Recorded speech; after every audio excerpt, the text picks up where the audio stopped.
is a constitutional lawyer. Very good to have you here on the program. My first question is it even possible for the government to do this? Thank you for the opportunity. It is not possible for the government to do anything but declare the PTI as a party that is working against the sovereignty of the country and is effectively a national threat. That declaration carries no value. It has to first be sent to the Supreme Court of Pakistan via a reference. And if the Supreme Court, after conducting a hearing, determines that this allegation is met and the evidence is there to prove the allegation, it is only thereafter that a party can thus be declared and banned. A government on its own cannot do any such thing.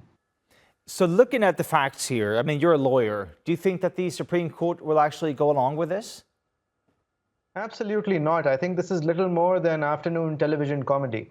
There is nothing to substantiate that the PTI is anything but the most popular party in the country. There is nothing to substantiate that they have been working for anything other than the good of their voters, which outnumber the voters of any other political party in Pakistan. And there is absolutely no evidence to show that this is anything but desperation on the part of a federal government that has only last week lost out on its illegal attempt at gathering reserve seats into itself rather than them going to the PTI as was constitutionally right, which would have then given them the ability to tamper with the Pakistani constitution, where in fact they don't even have the numbers to form a majority if election tribunal filings are to be believed. So when do you think that we'll know what the Supreme Court says? Well, the Supreme Court, I don't think this will even get to the Supreme Court. I think this is just, as I said again, I think this is just posturing by an increasingly desperate regime.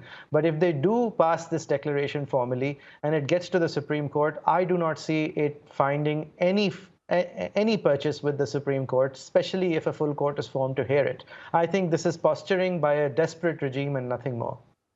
Abdul Moiz Jafarii in Karachi, Pakistan, thank you very much for your insight and analysis on the program. Thank you.